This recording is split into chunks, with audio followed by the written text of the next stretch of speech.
Howdy guys, this is Ben Streeper from Beaumont, Texas. Today I'm going to teach you guys how to make a latex mold, which is good for working molds or if you just need to pump out a couple of castings on the cheap. We're going to be using Mold Builder Liquid Latex. This is a cast and craft product and you can find it in smaller quantities at your local Hobby Lobbies or Michaels. You don't need a lot of this to make a mold. I usually order it in 4-gallon kits just because I use a lot of it for my version 1, version 2, and version 3 molds. Now, one of the things you'll notice about latex is it is water-based. It is slushy. I don't know if you can see inside here. It is liquid. So you're going to want to make sure that you do this in an area that is not humid. As you can see, we're not in the garage today. We're out in my washroom. Yes, it's still outside of my house and it's not air conditioned, but it is not as humid as the garage. The reason for that is humidity will affect how long it takes for your latex to sit because it is, of course, water-based. Other tools you're going to need for this: brush, obviously, and a cup of water. Now the reason for the water is after each layer of latex, you don't actually have to throw away your brush. If you stick it in water, it will stop the latex from curing, allowing you to use the same brush for all 25 to 30 coats of latex. Now today we'll be molding the child-size Dutch helmet.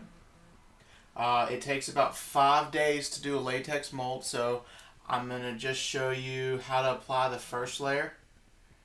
And after that, I will show you the beginning of each layer, the end of each layer, skipping the in-between because let's face it, you don't want 5 days worth of boring video.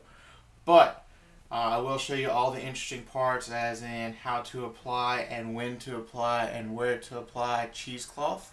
What the reasoning for cheesecloth is other than just making mold keys, in case you've seen my other videos.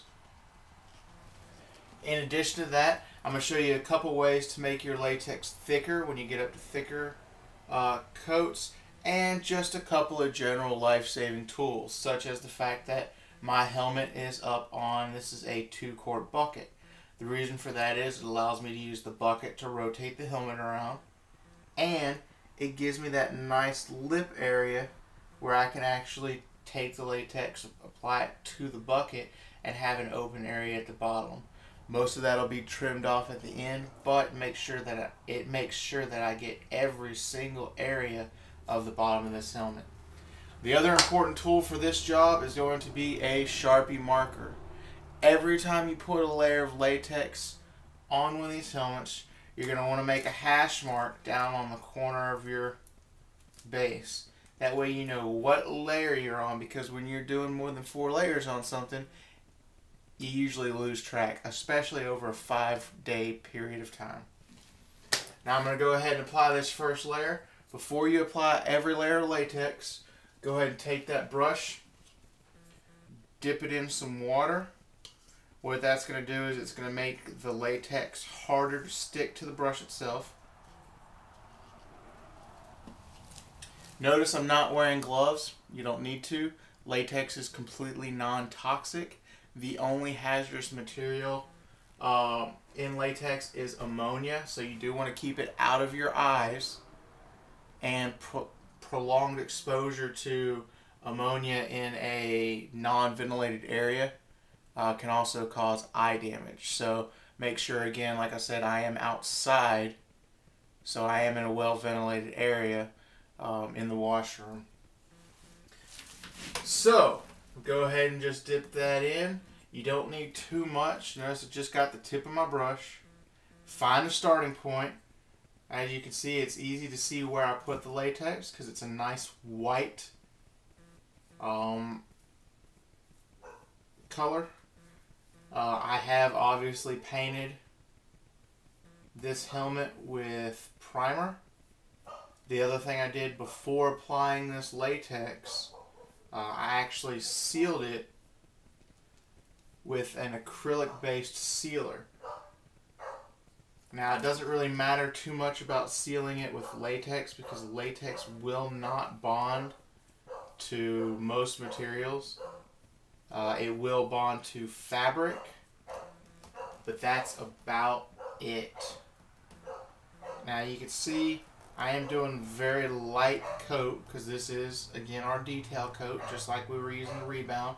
Your first coat is your detail. Same thing, I'm kind of pushing it into the details here. Now, you see this is a lot easier to work with than rebound. Because it's water-based, it's very thin, very easy to get in your details. I know a lot of you are thinking, well, geez, Ben, why do you use rebound if latex is so easy? And one of the reasons is latex molds take about 5 days to do because you have to put so many layers on. In addition to having to put so many layers on, you also get a reduced amount of pulls.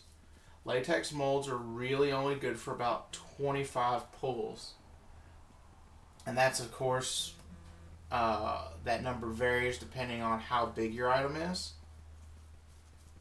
how much latex you used. Obviously, the more layers you put in, like for my example, I usually average 25 layers of latex. The more layers you